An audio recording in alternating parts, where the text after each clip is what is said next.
काल के 8 शक्तिशाली योद्धा जिनसे भगवान श्री कृष्ण भी डरते थे, इसलिए युद्ध से पहले ही भगवान श्री कृष्ण ने उनको निपटा दिया था। आखिर कौन थे यह 8 शक्तिशाली योद्धा, आप देख रहे हैं द धार्मिक रहस्य। चलिए अब करते हैं ज्ञान की बात। वीडियो में आगे बढ़ने से पहले हमारे चैनल को सब्सक्राइब करें ले और बेल आइकन दबा दे ताकि आपको सबसे पहले नोटिफिकेशन पहुंचे। जिनमें सबसे पहला नाम है कंस का। भगवान श्री कृष्ण के मामा कंस। भगवान श्री कृष्ण के मामा बहुत ही क्रूर थे। उसने अपने पिता उग्रसेन को राज्य से हटाकर स्वयं ही राजा बन बैठा था। कंस अपने पूर्व जन्म में रावण था, जहां भगवान विष्णु के अवतार श्री राम ने उनका वध किया था और इस जन्म में कंस के रूप में जन्म लिया था। अगर कंस जीवित होता तो कौरवों की ओर से युद्ध लड़ता, इससे अधर्म की जीत हो जाती। वहीं दूसरे नंबर पर है मुष्टिक और चाणूर। कहते हैं कि भगवान श्री कृष्ण ने 16 साल की उम्र में ही कुश्ती के अखाड़े में पटक पटक कर हराया था, जहां उनका साथ बलराम ने दिया था। इस तरह मुष्टिक और चाणूर का वध हो पाया था। अगर यह दोनों जिंदा होते तो कौरवों की सेना की ओर से लड़ते। वहीं अगली श्रेणी में है जरासंध। महाभारत के अलावा पुराणों में भी जरासंध की चर्चा बहुत बार होती है। जैसा कि आप सब जानते हैं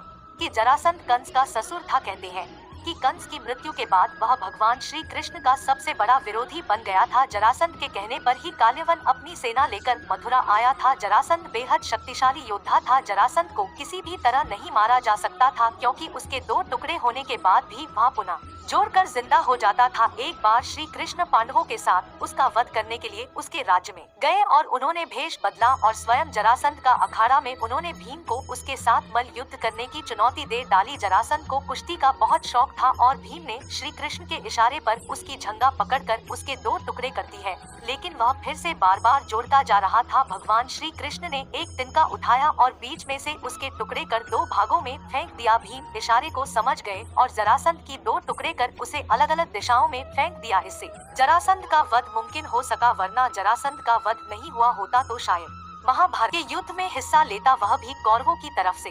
वहीं अगले नंबर पर है काल्यवन। जरासंध का मित्र काल्यवन। जरासंध और काल्यवन ने मथुरा को चारों ओर से घेर लिया और कृष्ण भगवान से युद्ध करने चाहते थे। जब काल्यवन और कृष्ण में द्वंद्व युद्ध का जय हो गया, तब काल्यवन श्री कृष्ण की ओर दौड़ा।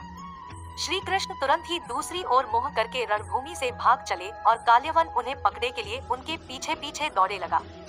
श्री कृष्ण लीला करते हुए भाग रहे थे। इस प्रकार भगवान बहुत दूर एक पहाड़ की गुफा में घुस गए। उनके पीछे काल्यवन भी घुसा। वहां उसने एक दूसरे ही मनुष्य को सोते हुए देखा। उसे देखकर काल्यवन ने सोचा, मुझसे बचने के लिए श्री कृष्ण इस तरह भेष बदलकर छुप गए हैं। देखो तो सही, मुझे मूर्ख बनाकर साधु बाबा बनकर सो रहा है। उसने ऐसा कहकर उस सोए हुए व्यक्ति को कसकर एक लात मारी। वह पुरुष बहुत दिनों से वहां सोया हुआ था। पैर की ठोकर लगने से वह उठ पड़ा और धीरे धीरे उसने अपनी आंखें खोली। इधर उधर देखने पर पास ही काल्यवन खड़ा हुआ दिखाई दिया। वह पुरुष इस प्रकार ठोकर मारकर जगाए जाने से कुछ रुष्ट हो गया था। उसकी दृष्टि पड़ते ही काल्यवन के शरीर में आग पैदा हो गई और वह क्षण भर में जलकर राख का ढेर हो गया। काल्यवन को जो पुरुष गुफा में सोए मिले, वे इक्ष्वाकुवंशी महाराजा मांधाता के पुत्र राजा मुचुकुंद थे। इस तरह काल्यवन का अंत हो गया। अगर महाभारत के समय वह जिंदा होते तो कौरवों का साथ देते। अगली श्रेणी में है पौंड्रक। वासुदेव चुनर देश का प्राचीन नाम गाढ़ प्रदेश के राजा थे। पौंड्रक के बारे में कुछ लोग कहते हैं कि पौंड्रक देश का राजा होने के कारण उसका नाम पौंड्रक रखा गया था। पौंड्रक के पिता का नाम वासुदेव था। खुद को वासुदेव का बेटा समझने कारण भगवान समझता था और भगवान श्री कृष्ण को नकली इंसान समझता था और अपने नगर के वासियों से कहा हुआ था कि वह असली श्री विष्णु का अवतार है और मथुरा का राजा किशन नहीं है। कृष्ण तो एक वाला है। भगवान श्री कृष्ण जैसे आभूषण, चक्कर, तलवार, मोर, मुकुट, पीले वस्त्र पहन कर खुद को भगवान का अवतार समझता था। एक दिन श्री कृष्ण के पास संदेश भेजा कि समस्त पृथ्वी का उद्धार करने के लिए मेरा अवतार हुआ है। अगर तुम अपनी सच्चाई नहीं बताओगे तो युद्ध के लिए तैयार हो जाओ। भगवान श्री कृष्ण ने उसकी चुनौती स्वीकार कर ली और दोनों के बीच युद्ध हुआ। इस तरह स्वयं भगवान श्री कृष्ण ने अपने सुदर्शन चक्र से पौंड्रक का वध कर दिया। अगले नंबर पर है वीर योद्धा एकलव्य। गुरु द्रोणाचार्य ने एकलव्य से गुरु दक्षिणा में एकलव्य का अंगूठा मांग लिया। इसके बाद मगध देश की ओर प्रस्थान कर दिए। स्वयं जरासंध की सेनापति के पुत्र थे। उन्होंने जरासंध के साथ दिया था और उन्होंने जरासंध और काल्वन का साथ दिया था। द्वारिका को कई बार चारों ओर से घेरने की कोशिश की थी। मथुरा पर कई बार आक्रमण किया। उसके चलते अंत में स्वयं भगवान श्री कृष्ण ने एकलव्य का वध किया था। वही 7वें नंबर पर आते हैं नरकासुर का नाम बोधमास भी कहा जाता है। कृष्ण अपनी पत्नी के संग द्वारिका में रह रहे थे। एक दिन स्वर्ग के राजा इंद्र ने प्रस्थान किया। एक्शन सभी देवतागण नरकासुर के अत्याचार से बचाओ। उसने पृथ्वी के कई राजाओं की पुत्रियों को बंदी बना लिया है, कृपया उन्हें बचा लो। तब भगवान श्री कृष्ण ने नरकासुर से युद्ध किया था, जहाँ उन्होंने उनका वध किया था। उसके बाद ही 16,000 पत्नियां चोर नरकासुर की बन गिरे में थी, उनके साथ विवाह किया था। इस तरह भगवान श्री कृष्ण ने नरकासुर का अंत किया था। अगले है शिशुपाल। शिशुपाल वासुदेव जी की बहन और छेदी के राजा दम्भोज का पुत्र था। इस तरह से वह श्री कृष्ण का भाई था। जब शिशुपाल का जन्म हुआ तो वह विचित्र था। यह देखकर शिशुपाल के माता पिता बहुत चिंतित हुए। उन्हें लगा कि उनके घर में पुत्र के रूप में कोई राक्षस पैदा हुआ है। इस भय से उन्होंने शिशुपाल को त्यागने का फैसला किया।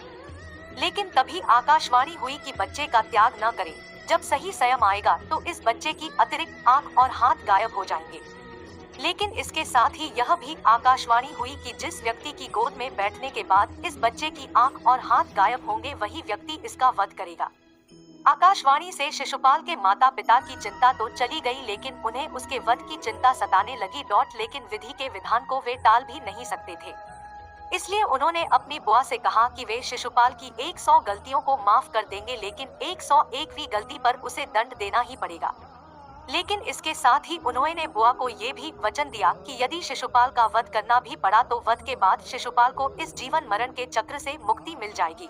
इसके बाद भगवान श्री कृष्ण वहां से चले आए। जब युधिष्ठिर को युवराज घोषित किया तो राजसूय यज्ञ कराया गया। इस अवसर पर सभी संबंधियों और रिश्तेदारों को बुलाया गया। प्रतापी राजाओं को भी आमंत्रण दिया गया। इस मौके पर वासुदेव, श्री कृष्ण और शिशुपाल आमंत्रित किए गए थे। यहीं पर शिशुपाल का सामना भगवान श्री कृष्ण से होता है। भगवान श्री कृष्ण शांत मन से पूरे आयोजन को देख रहे थे, लेकिन शिशुपाल उन्हें अपमानित करने लगा और उनके लिए अपशब्दों का प्रयोग करने लगा। भगवान अपने वचन से बंधे हुए थे, इस कारण उसकी गलतियों को सहन करते जा रहे थे।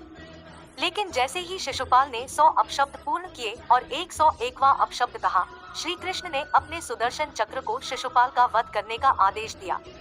इस प्रकार शिशुपाल की मृत्यु हो गई। शिशुपाल वैकुंठ धाम चले गए। आपको वीडियो कैसी लगी? वीडियो पसंद आए तो एक लाइक करें और कमेंट बॉक्स में अपनी राय जरूर लिखें। ऐसी वीडियो देखने के लिए हमारे चैनल को सब्सक्राइब कर ले और जब तक देखते रहिए द धार्मिक रहस्य।